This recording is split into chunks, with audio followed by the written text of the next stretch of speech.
now listening to The Bradshaw Boys, a podcast where three relatively grown men binge the iconic HBO series Sex and the City. So dust off those DVDs and grab yourself a white wine or even a Cosmopolitan and settle in. Take it away, boys.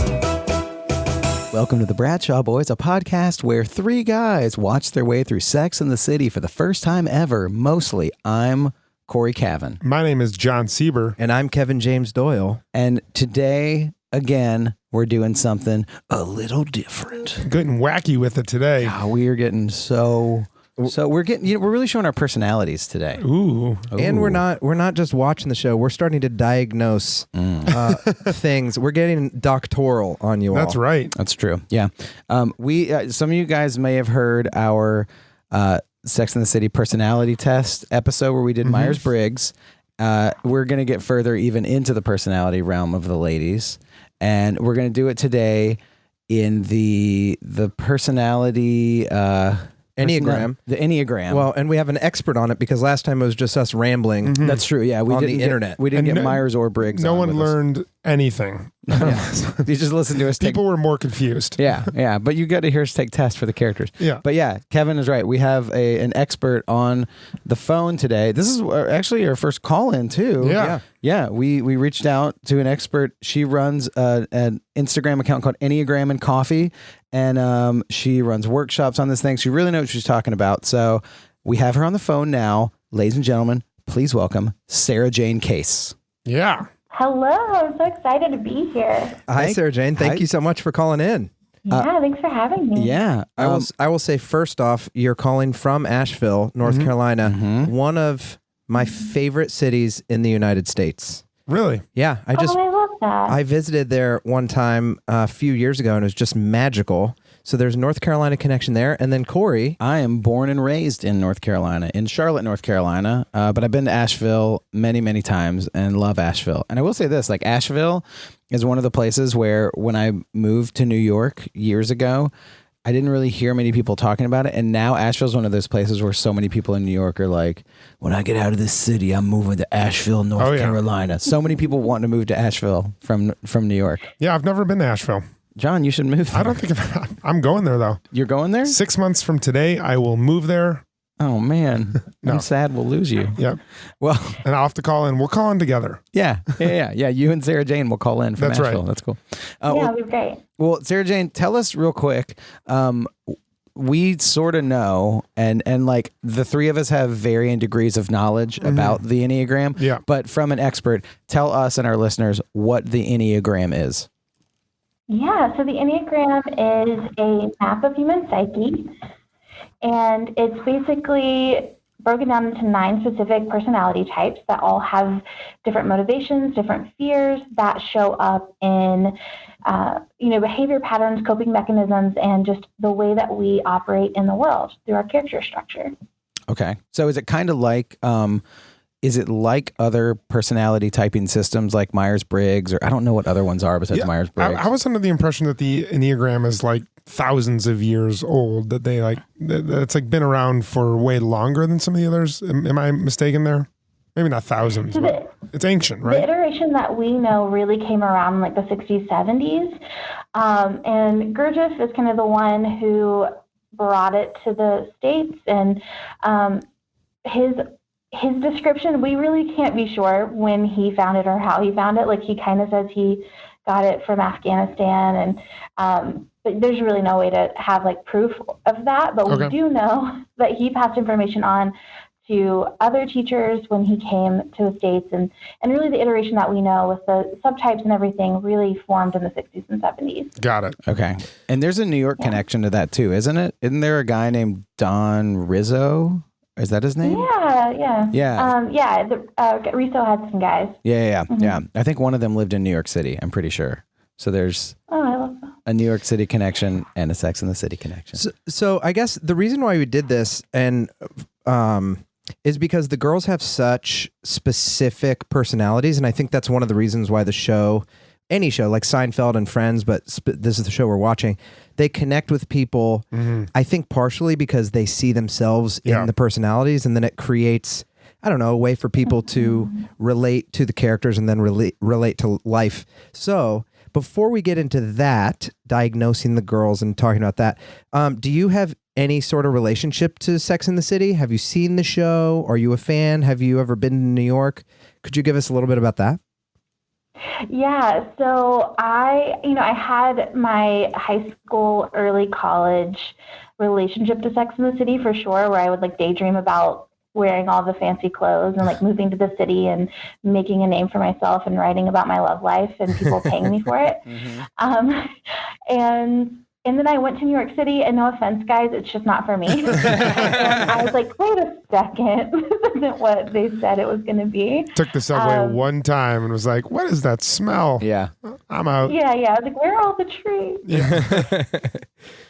But I do love this. I mean, the city's beautiful and, and special in its own way. And I think there's that magic that I think Sex and the City creates this like magical lore around New York City that's really special. But I think I'm rustier on the show than you guys are at this point.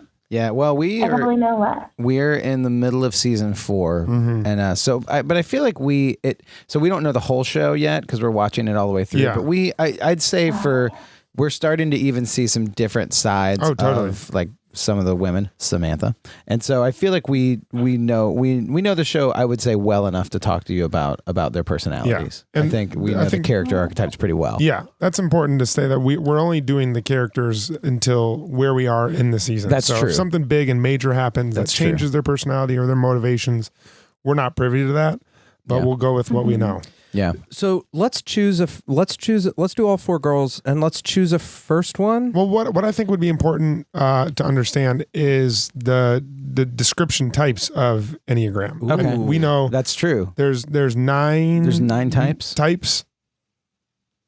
Yeah, so there's 9 distinct types, and I think what is different between the Myers-Briggs and the Enneagram is really that it's motivation-based. So you can kind of exhibit a lot of different behaviors, but it's really why you're doing the things you do and the way that you view the world. And so I can like run through quickly and just kind of go over. I would love that. A brief. Okay. So there's type 1, which is the type that's the perfectionist. They're focused on like being good, really focused on justice and being a good person, doing the right thing. They tend to think that they know what the right thing is. They have like an inner moral compass that's really strong and a harsh inner critic. And we have type 2, which is the helper. They kind of walk through the world with the belief that they themselves don't have needs, but that everyone around them has a lot of needs, and that they are the ones who are needed and cannot be in need. So they kind of scan a room for the needs of other people and really try to meet those needs. They're also very relational, very relationship oriented. We have type 3, which is the achiever, and they're kind of the American ideal, right? Like the people who just focus on growing, being the best that they can be. Yeah. They want to climb the social ladder. We have type 4, which is the individualist. Type 4 is really focused on authentic emotion, really making sure that they can express themselves honestly and authentically. And they kind of have this belief that there's something inside of them that's missing that everyone else seems to have. And that if they would just have that, then everything would be better. So that leads them to kind of seek for an identity in varying degrees.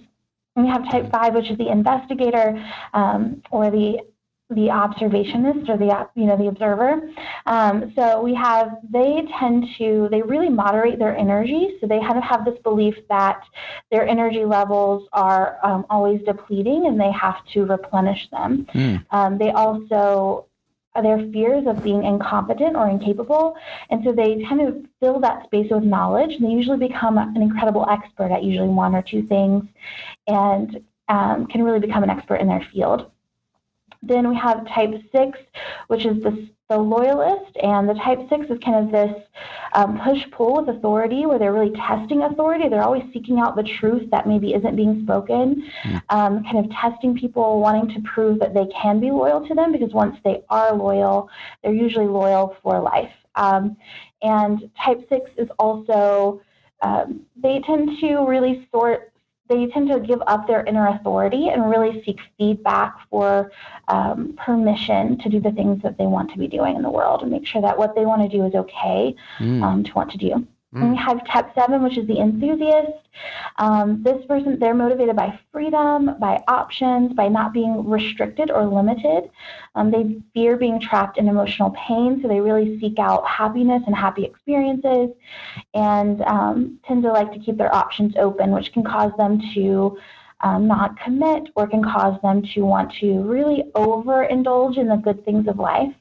Then we have type 8, which is the challenger. Type 8 is driven by not being controlled. So they tend to take control in a situation as a way of not being controlled themselves. They also tend to go really, really hard. They're usually very direct, not very afraid of conflict, usually pretty conflict forward, really value honesty and directness. And then we have type 9, which is the peacemaker. Type 9 is motivated by their own personal peace of mind, and they tend to, in order to, like, their childhood message that type 9 receives is that it's really better for everybody if they're invisible. And so what can happen with that is that they tend to try to blend in and create as little rift as possible, which can cause them to kind of lose themselves and not show up fully as they are. Okay. Wow. That was super helpful. That was really helpful. We have made some notes and we have some hypotheses as to what the women are. Just right off right when you started, I was like, okay, I'll just like wait till I hear the one. And then the further it got in, the more I was like, oh my gosh, humans are complicated. I know. It is interesting it being motivation based. Yeah. Because you're right. It's like like thinking about the characters, you're like, oh, this is why this person would do this. And like the way the show is written, you start to see like things get in people's way because they're trying to do one thing. And so like you see how their personalities like kind of, or their motivations are getting in their way of what they want, but they're only acting out of trying to get what they want. So it seems like it's like pretty tailor made to like a character development kind of thing. And I think it's worth, I don't know a ton about the Enneagram, but I do know that this is a test that you should take for yourself. And it's not your personality type shouldn't be prescribed to you by someone else. We were going to get Cynthia Nixon in here, tell her to get completely into character and then take the test. And she never emailed us back. It's frustrating. Weird. And I think there's like, it's fear based. So I think that's true. So what would she be? She's fear based. No, fear is her shadow side. Okay, so but that's correct. Like we're basically breaking conventional norms here by kind of judging someone and saying that they should be this. That's not something that you should generally practice if you are a parishioner of whatever of Enneagram, a follower of it. Yeah, and I think you're talking about something that's really important, because when we're talking to our friends or family, you really can't prescribe a type because it's motivation, so it's all internal, and we don't really know why people do what they do. We can only see what their actions are. But I think it's really fun to play with this. I think people get kind of like rule-y about it, like black and white. But they're fictional characters. I think it's really fun to play with. Interesting. Cory, why don't you start off, because you wrote down Carrie's and we didn't do Carrie's on the last one. Yeah. So why don't you say what it is and then why you thought that, and then we can talk to Sarajane about it. Okay. So I had preconceived notions of what I thought Carrie would be. I thought Carrie. So for, everyone listens to our podcast knows who Carrie is. You know who Carrie Bradshaw is. And, Carrie is like, she's writing about her sex life and she's out there talking with everyone, or like she's out there wearing like fashion and like, going out there. Whenever she's with all the girls at brunch, she basically keeps steering the conversation back to herself all the time. We think that Carrie is probably the worst friend. But she also has this thing where, she does have this like kind of voracious thing where she's out there trying to live life and she's dating all these different guys. So, but I had this thing where I thought that she would be a 9 because she seems kind of, and a 9 you were saying is the peacemaker, that was like kind of indecisive, not necessarily landing anywhere. And like from what I've read, like they can be like a 9 personality type can be in this way where it's like they don't really know what they want. And I was like, oh man, but then as you were talking about it, I feel like she might line up with a 4. Now, because I'm on a website and they say the 4 is the individualist, sensitive, introspective, expressive, dramatic, self-absorbed, ding, ding, ding. I mean, yeah. And temperamental. So, and you also said that they always have this thing, like one of their motivations is they feel like there's something that, what was it? Like there's always something missing, like they can't find. Yeah. And that to me does feel a little, I mean, for her line is, I couldn't help but wonder. Like she's always wondering what the answer to the always question looking is. for a new pair of shoes. She's always looking for a new pair of chasing those Manolos. Manolos. Yeah, chasing the Manolos, man. So I don't know. I feel like she could be a 4 because are there like famous archetypes of what these numbers would be? Like, are there famous 4s off the top of your head that you know? Yeah, I wonder if I have a specific, like a famous 4 in my mind. We can also like look that stuff up because that's totally putting you on the spot. But yeah, no. So I think that there are a couple of different types that would look for something, immediately I think of 7 and 4. So 4 is going to look for the missing piece. So a lot of times you might hear type 4 say, if I'd only gone to college, then I would be successful. Okay. Or then I would be the thing I want to be. And they usually kind of try on different things. So that, instead of becoming a baker, they might say I'm a baker before they even ever start baking. Because they're trying to find an identity. So they're trying to find something that defines them in some definitive way. Then type 7 is going to be the kind of person who doesn't want to leave any stone unturned. They just I want to experience everything that life has to offer. I don't want to miss out on anything. What if this is the one experience that I was supposed to have that led me to the amazing thing? Both of those types too are self-referencing, which would cause them to really want to talk about themselves and really want to. Okay. The narrative would kind of always be around what they have to say. Carrie did make herself act like Big's wife before she was married to Big by cheating on his wife with him. She basically got herself into a marriage being like, I want to be married to this guy one day, so I'll just sleep with his wife. So that's a 4 right there. All numbers can cheat. We know that. We're not saying that. No, we're not saying 4s. We're not saying they're cheaters. We're just saying Carrie is a cheater. No. 4s can kind of do this thing where they create a story around what a person could be for them. So if in dating, they might say this person, if we were in a relationship, it would look like this, and then our life would be this magical, amazing thing. And then they get in that relationship, and the reality of the relationship isn't as beautiful as the idea of the relationship was. So far where we're at in the show, there is sort of that, she puts on these huge expectations on Big, and then he leaves, and then she goes back to him even though he's married. And now with Aiden, she's kind of in a similar position of they're engaged right now, and we just know based on knowledge within pop culture that they're going to break up at some point. So I think she does do that. She does put a lot of expectation and kind of write some sort of future with a lot of people. Mm-hmm. The thing that I guess I would ask if there's a difference between 7 and 4, the enthusiast and the what's 4, the individualist. The individualist, yeah. Is that it almost seems like she doesn't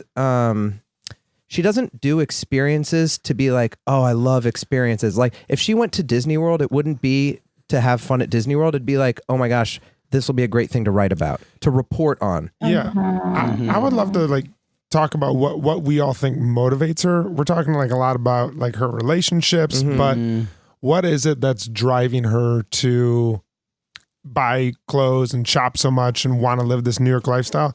What is it? I mean, she's a very successful author. People tell her that they love her column and she's the best at it. So what is motivating her to kind of learn as much as she can about humans and human nature and sex and relationships? I think she wants to experience it, and I think she wants to live the New York's lifestyle. I think anytime people watch the show and they say I wanted to be a Carrie, I started smoking, they're wanting to live through her because she's living that life.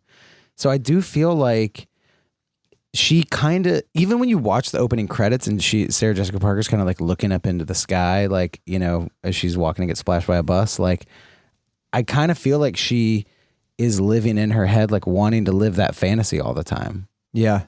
And also I think that's the motivation. Yeah, and I think I think that's why she writes about love and sex in order to find happiness, and then she's also it's not shallow completely, but it's also like she gets to live that out to the max. So I feel like she's like investigating where true happiness lies, and then finding those ways, and then like living fully into that. Yeah, but that's why I had her at a 5. I feel like she has 5 tendencies. Is that she's an expert in what she does. She's the best sex writer, presumably in the city, which maybe that would mean the world. And she walks through life observing others and trying to gain knowledge and experiences from what she can see and look in the world. And I think that's what motivates her relationships. It's what motivates her conversation with her friends, and it's what motivates her jobs is the knowledge that she can suck from the world. Sarajane, what is a 5 again? Can you describe that again? Yeah, so the 5 is the investigator. So they are, they're very self-reliant. They're very, they spend a lot of time in research and in an observational role. They're driven by being capable and competent. So they really want to know as much as they can about the world. They don't want to be caught off guard in terms of having the right information. They tend to really come alive when they talk about a topic that they know a lot on, but maybe don't force themselves into a conversation if it's not something that they're particularly interested in. A very 5 thing that I think Carrie does is that she doesn't want to give up her apartment. Like having her space to kind of go home to and retreat to, I think is a very 5 experience. Well, and when she's living in close quarters with Aiden, which happened right now, they get in just a lot of, that's like one of their huge arguments is like when he like moves into her space. I mean, that's a whole episode. Yeah, totally. And then and another thing it made me think of that too is when she comes home, the way they resolve that episode is she's like, I need my space, and like closes those she curtains. Needs to recharge the batteries. Yeah, and she lays down on the bed. But then after she experiences that, she's like, okay, I'm good. I got what I wanted. And she goes back and sits with him, which I don't know if that's like an experiential thing that she had to feel it in order to like be like, now I know what this is like. I can go back to him. I don't know. I have a specific question about something that really sparked a discussion with us, which was, and obviously you can be like, it doesn't really apply to Enneagram. It's just like a thing from TV. But she, knowing that she's maybe a 4, maybe a 5, maybe a 7, she, when she was with Big, she kind of got caught cheating she got caught by Big's wife. And then she kind of made the lame move to like go back in and apologize to, what was her name? Natasha. Natasha like took her out to lunch and wanted to like smooth things over in a way that when one of the types, I think 4, said self-absorbed, I was like, that just seems like a crazy thing to do.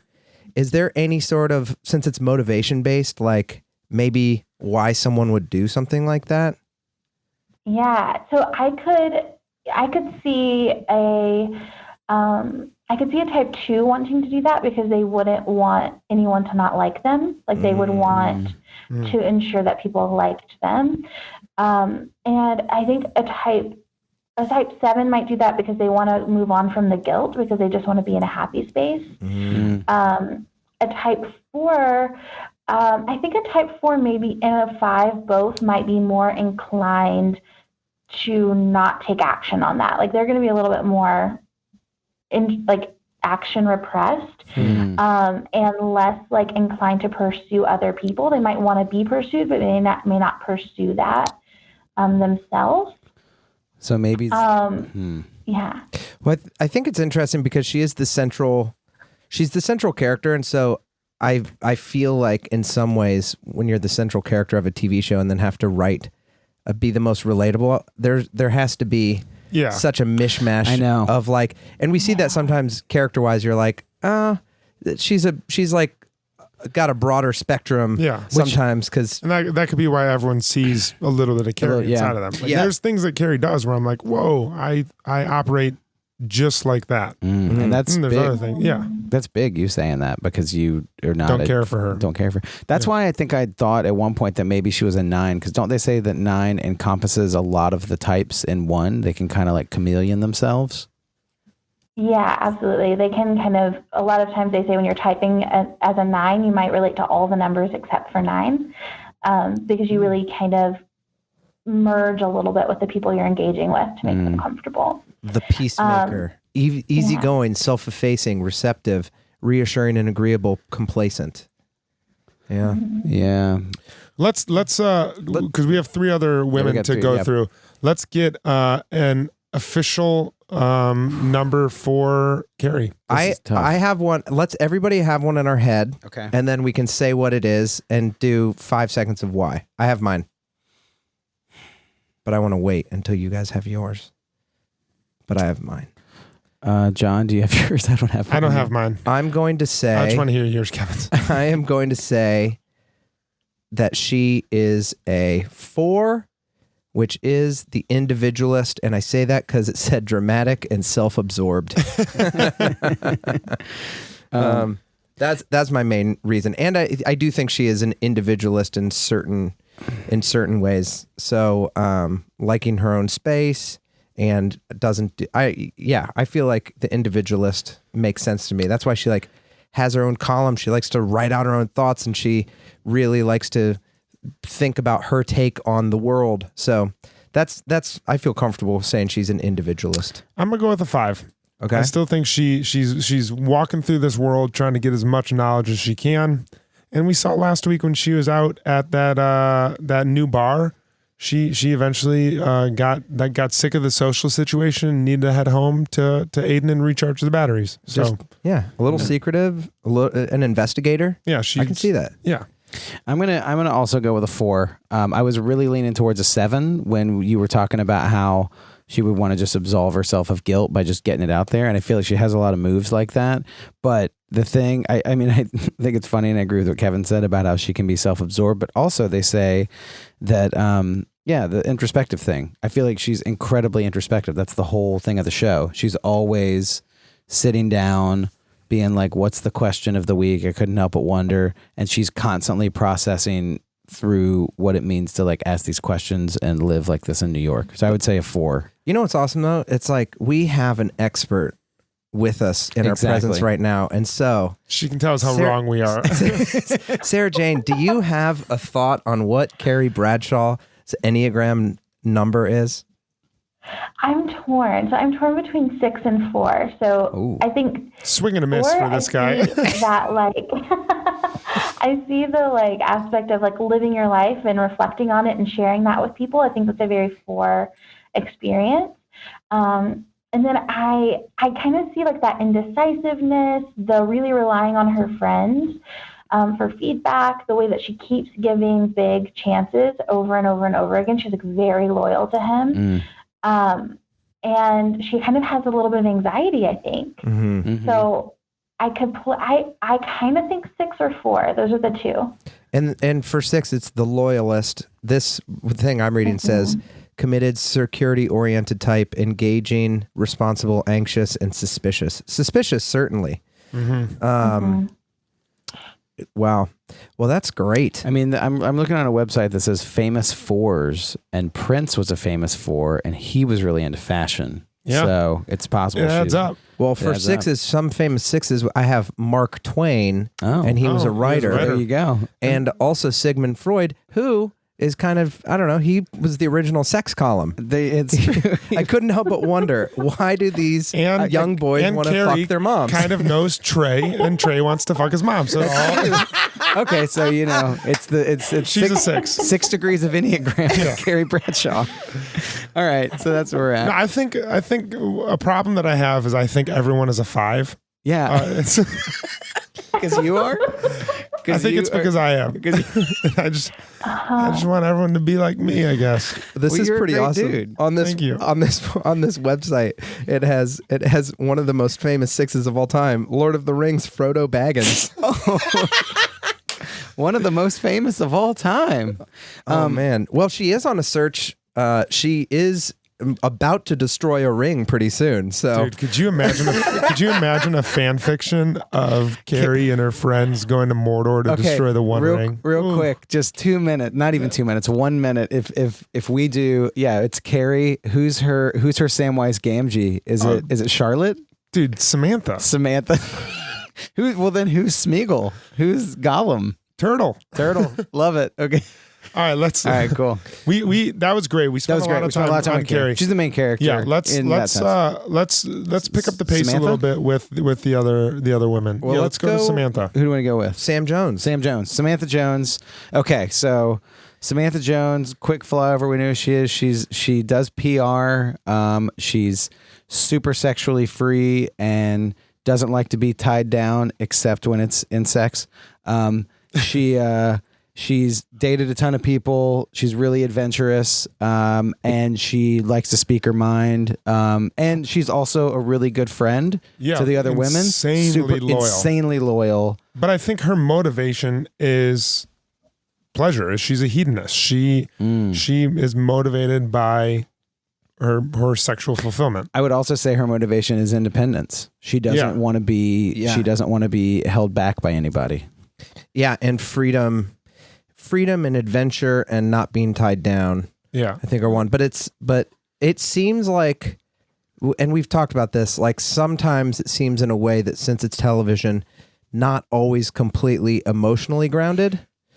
But I would say more so than any person I've ever met in actual real life seems very secure in that. Doesn't necessarily seem like, what are you chasing? You're going to be sad soon. It's like she really does seem free and individualistic in that way. And, and a hedonist in like a way that it's like she really does love pleasure. So, Sarajane, do you have any thoughts on Samantha Jones, Kim Cattrall's character?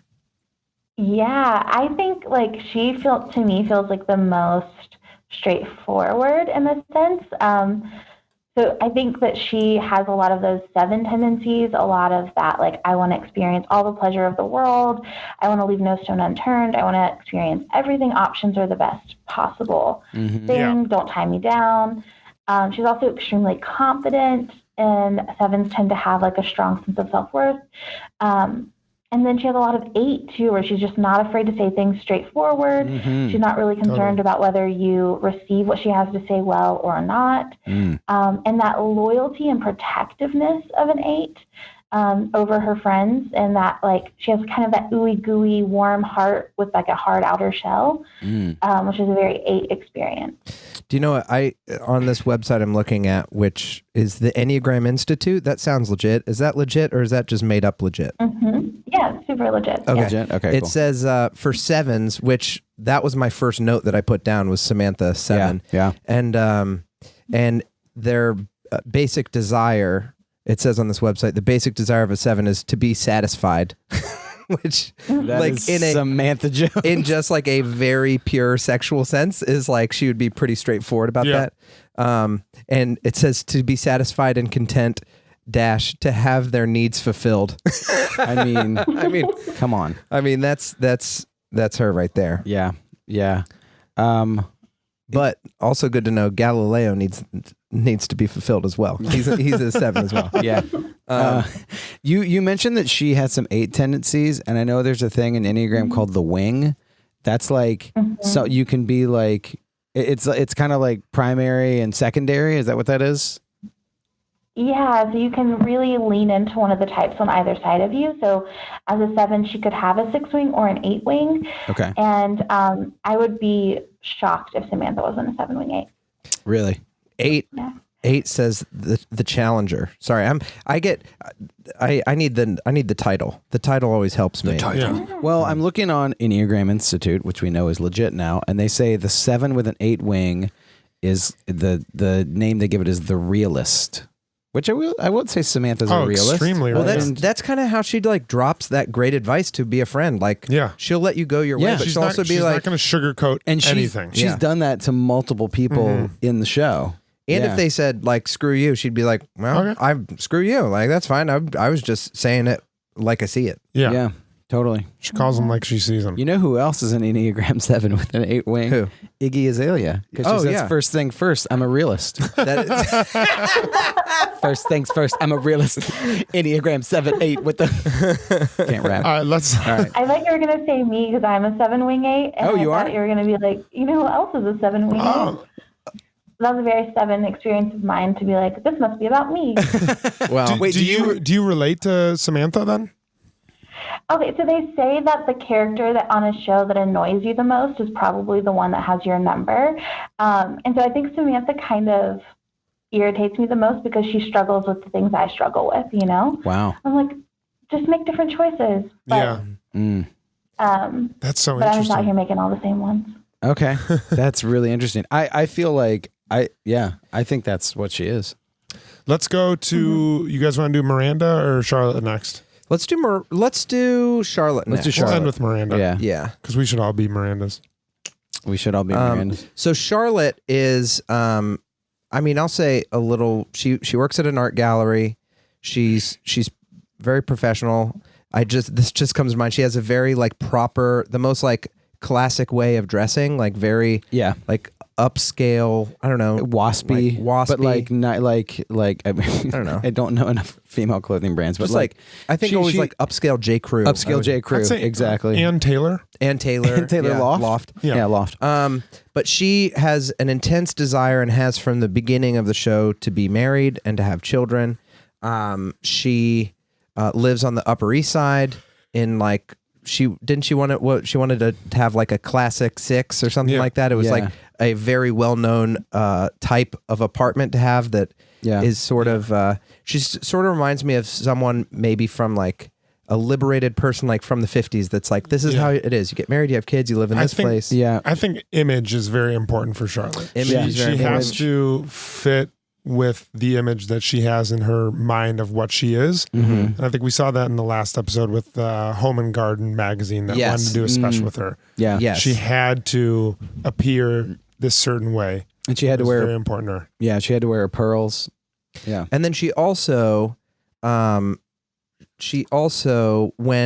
when Miranda was pregnant, she did take it a little bit personally that Miranda got pregnant. Right. And that she was going through IVF at the time. So there was like something that she was a little bit like, it definitely encroached on her emotionally, or it hurt her feelings that they talked about that and she just had to like get up and leave. Yeah.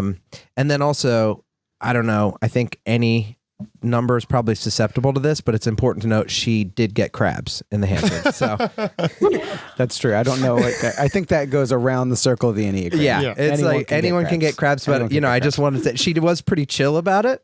She wasn't just like, I have crabs. She was just like, hey, sometimes you get crabs. Also, she slept with Shmuel, who was the Orthodox Jew. Yeah. So she, she's dated a lot of different kinds of guys. She's waspy, but she's not anti-Semitic, which is important because that is some wasps. Some wasps. That's like no, she's not. No, she's accepting of a lot of different kinds of people. Yeah. She dressed up as a man for that photo shoot. Yeah, she's got a little adventure in her. So, that's half joking. That's Kevin's take on Charlotte. Okay. So, any thoughts, Sarah? Any thoughts, Sarajane, on Charlotte York? Yeah, so you touched on something really important when you said that she's image conscious. Ooh. So there is an image triad in the Enneagram. So types 2, 3, and 4 are very focused on how they're being perceived. I would assume, my guess is that she's either a 2 or a 3. There is a fun element of the Enneagram called subtypes, which kind of breaks down your instincts, your survival instincts. And so I would guess that Charlotte is a sexual 3 from what I've heard. And a sexual 3 is they really focus on being the achiever, being the ideal, but more so in terms of attractiveness, in terms of having like an ideal, being an ideal partner to a potentially procreate. Oh, wow. That is so interesting. Yeah, procreate thing hits home. I'll definitely say my assessment was that if I knew about these subtypes, I'd say she's a sexual 10. Yeah, definitely a 10. Kevin's a big fan of Charlotte. Well, that's interesting because I guess that she's definitely like, even the way she met Trey, it was like she got hit by the cab, or he did? Who got hit by the cab? No, she was about to. She was about to, and she fell down, and then he got out of the cab. Yeah, and he yelled at the cab driver and like rescued her. But it was like, then when she saw him, it was like she immediately saw a mate. That's also why it's been so painful to watch her not be able to procreate with him, because it's like she saw his hair, she saw his suit, she talked about how he's a doctor, and she's like, oh, family time. Yeah. And she is really image conscious just in like just how her apartment looks. Is there totally. Is there a sexual 2? There is a sexual 2. So the sexual 2 is really the seductive one. So they're really like, if you ever engage with someone and they kind of talk really slowly, they move really slowly, you feel like they're trying to put you in a trance. That's kind of a sexual 2 energy. But I could see Charlotte as a self-preservation 2. Self-preservation 2s kind of have this youthful quality about them that makes you feel like you need to protect them. And they really want to be, they would have that like relationships are the most important thing to me element of it too, with the desire to be loved for exactly who they are, not necessarily for what they do for you. Interesting. Okay. Yeah. I have right here, this says the helper, which is 2. It says caring, generous, demonstrative, people-pleasing, and possessive. I think possessive may, but this is the thing I find interesting. It says basic fear of being unwanted, unworthy of being loved. The sexual stuff that her and Trey go through of like Totally. Trey not wanting to sleep with her was super painful. Yeah. And then she, when they broke up over sexual issues, because he couldn't get it up, then she found out it was basically just like he was into like porn, basically, like a magazine called Jugs. And I know it's kind of funny, but I'm trying to take it seriously. But that when they got back together, it was sparked by the fact that all of a sudden he wanted to sleep with her like in a cab or like in these adventurous places. Yeah. And that's totally connected to being wanted and being loved. And that says it's the basic fear, and the basic desire is to feel loved. So I feel like that right there, and then to get back in the relationship and then not be able to have kids, it's just like a 1-2 punch. Yeah. So my question in that would be, do we think that happened because she felt like he didn't want her in terms of their relationship, or she wasn't lovable, or do we think that happened because she wanted to know that she was the most attractive person to him? Because if it was about her attractiveness, then it would be a very sexual 3 motivation. And if it was about their connection and her worthiness of love, then it would be a 2. I think it's 2. I think it's connection and worthiness. What do you think? I mean, I keep going back to the image thing because because it seems like her wanting a baby. Well, there's so much stuff about her wanting the perfect life with him. The life that she thinks that she deserves. Yes. And that's why we've said it's so interesting that like it doesn't work out with Trey, is like she's wanted that more than all the other women. All she talks about. I mean, she went out with a dude, and on their like second date, they were looking at dinner. They were looking at China for weddings. So like, and it wasn't, his was different than what she had in her mind. So they broke up. Exactly. So like, that's so image conscious. I mean, the getting back together with Trey, the motivations on that is tough because I thought it was that she was like, okay, good, we're going to get back together and fall in love and have this perfect life and everything will be fixed. Like that's the motivation there, I think. It's not necessarily that she's desired, I think. It just seems like it's not like she went through something of like, am I ugly? Like, am I pretty enough for you? It definitely seemed like, why? That's true. She's never, there's never been a thing where she's ever seemed like she cares. It doesn't even come into her mind that like I'm unworthy and I don't look good. It's not that. Like she doesn't ever think that she's. My thought is it's more connected to like, why do you want to be married to me? Not why are you attracted to me? It's like, why'd we get? Because he waited the whole time, and then he's like, they didn't even have sex after they got married. Which I'm no doctor, but that seems like a red flag to me. Let's move on to Miranda. Well, let's land on something with Charlotte. Or do you want to wait and come back to Charlotte? No, let's finish on Charlotte and then. Oh, I got you. Okay. I would say, I definitely think it's a helper. That's my guess. I'm actually. I think it's that too. I think it's also a 2, the helper, because I think the 3 aren't the 3s like. You said like very American, like super motivated. There's not a thing where Charlotte's out there wanting to set the world on fire. Like she does want this kind of like perfect little family relationship. So I think it's a 2. I think she's a 5. I think she like knows a lot about Home and Garden magazine. She's looking for that knowledge. She knows a lot about art in her art gallery, and she likes knowledge. What's Shmuel, John? A 10. He's a 5. What do you think, Sarajane? I'm going to settle with 3, I think. Oh, wow. I think because of the China. That she picked China over a man. Oh, okay. There you go. I'm just going to roll with that. And it just adds variety. She's just like President Trump. He's picked China over his own country. There you go. He's a 3. All right. So the final one, Miranda. She is. She's a lawyer. She's a partner at her firm. Big time achiever. She owns her She made partner. Owned her own apartment. Owns her own apartment. Has a housekeeper. I think she's also just like really right now having a moment of like the modern working liberated woman, liberated. She wears a bucket hat over a parka. She wears a bucket hat over her. Very important. But I think adds like more than just like I'm liberated. It's not just sexual. It's like no, like I carve out my own fucking path. Yeah. I'll have kids. I'll have it all. Yeah. I'll have kids and my husband will stay at home and I'm gonna crush it in the law game. And also, I think in her dating life, like not always like as glamorous in terms of like clothes and stuff like that. But like when she gets out there. She like gets out there and like gets some dudes and like dates and like she does work. Dates like cool guys and like gets successful guys. So like she is motivated too. Yeah. So freaking catch. Do you have any ideas on Miranda Hobbs, ESQ? Yeah, so my first 2 guesses for Miranda are either type 1, which has a strong sense of morality, a strong sense of right and wrong, very justice oriented. Yeah. And that's from like my very fuzzy memory of Miranda. And then my other guess would be type 8, just because she's kind of like no nonsense. I'm going to do what I want. I can have it all. And a lot of times female 8s have to really fight for their place in the world because our society is not really suited.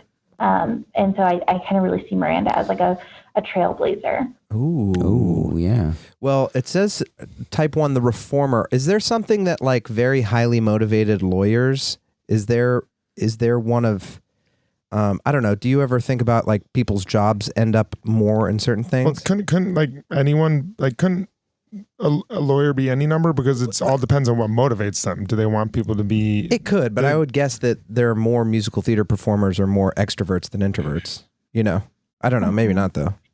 Well, both 8 and 1 have like a strong sense of right and wrong. Okay. Type 1s really type 1s kind of see the world like everyone's orienting based off of their personal inner compass of like what is right and wrong, and everyone who's ignoring that is kind of acting out.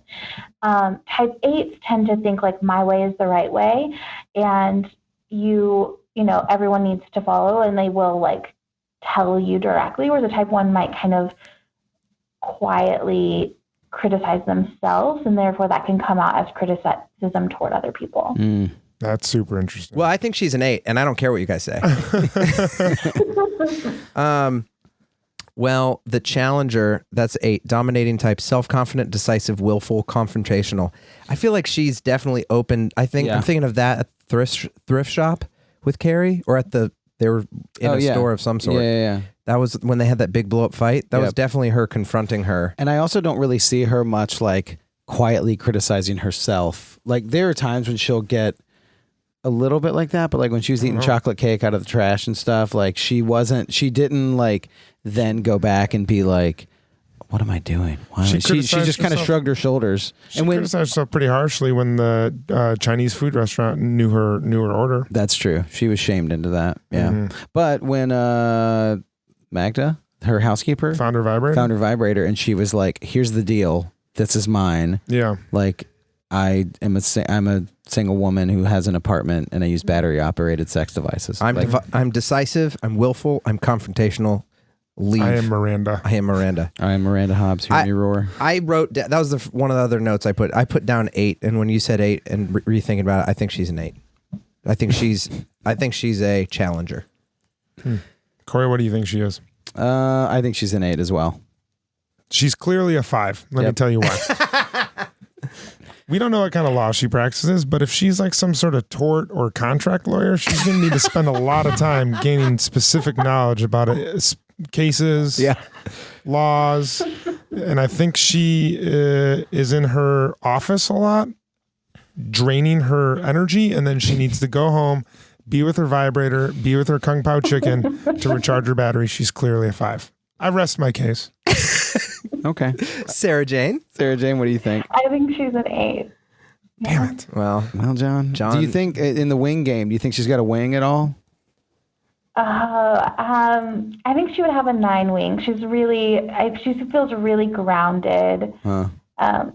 She's very much like a double body type would be my guess, like inner body, fully present. Well, she went on that run. She did that runner. They're working out. Yeah, that's true. She dated the runner, and I think she'd be an 8 with a 9. All right, let's do one guy. One guy. Who's it going to be? Okay, here's the options. We can do Steve, we can do Aiden, or we can do Big. Who are we gonna do? Let's don't do Big. Let's do Steve. Let's do Steve. Let's do Steve. Okay. Do you know about Steve? Steve is a bum. No, I'm kidding. Yeah, Steve was Miranda's baby daddy. Yeah, Miranda's baby daddy. Am I spoiling something? No, we know that. We actually do a podcast within a podcast in this podcast, and it's called Steve Talk. This is called Steve Talk. Yeah. It's a favorite time. It's a favorite guy. It's Steve Talk. Miranda. Welcome to Steve Talk. We're very fortunate. Amazing. Thank you. We're very fortunate to be joined by Steve. Steve, if you could just tell us a little bit what motivates you, and we can get a number associated to you. Thanks for having me. I think that I'm motivated, by a lot of things. A lot of times I'm motivated by Miranda. I would love for her to call me. Just call me back, but it's like I'm motivated by the hunt of it, because I just saw her and I was like, that's a tough broad, she's a pisser. And so I'm also motivated by sports. I love playing basketball. I love to go down to the West Fork courts, and but I also have this thing in me where I started that bar Scout with with Aiden, and like I'm a businessman. I'm from New York, and I know this town, so I got that. But I'm generally a pretty nice guy. I like to, but don't cross me, because I'll get pissed. I'll throw a chest pass really hard at you. All right. Well, knowing that, can we get a personality profile for? Yeah. Let's hear if you have a personality profile for Steve. What you got? What do you got there, Sarajane? What do you think? What do you think about little Steve here? So I think I would guess Steve is either a 9 or a 4.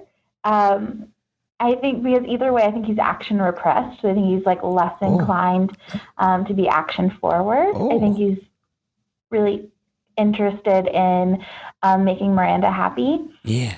So I think the difference would be if the 9 is that he wants to maintain peace, he wants to maintain his peace of mind, he wants to not make risks, or the 4 if he really likes the experience of creating a beautiful life with somebody and finds that really romantic. Well, one thing I think is interesting is when he rushed in to get engaged to her, he like borrowed a ring or took the ring that was like that Aiden didn't use and then asked her to marry. And then she's like, what are you doing? And he's like, all right. And then he just left. Yeah. And so it was like, that was his chance to be action oriented. And then instead he was just like, all right, never mind, and just left. A ring is expensive, and I was also on the shift at Scout at that point. I had to get back, Kevin. Well, thank you for joining us on Steve Talk. This was a great episode. It's a favorite. Thanks, guys. It's a favorite guy. It's Steve Talk. Miranda. All right, we're back. Listen, Sarajane, thank you so much. Thank you so much for doing this with us. This was incredible. Yeah, thank you guys so much for having me. This was a blast. Can you? You're gonna have some Sex in the City stuff up on your. Someone turned on a fax machine. I like that people are still using faxes. You're going to have some stuff on your Instagram account about Sex in the City, but can you just tell us a little bit about where people can find you and what they can find and all that stuff? Yeah, so you can find the Instagram account, Enneagram and Coffee.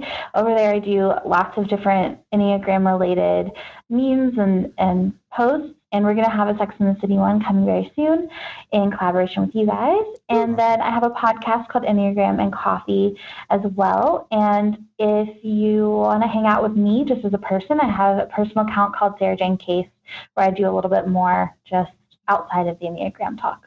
Cool. And Amazing.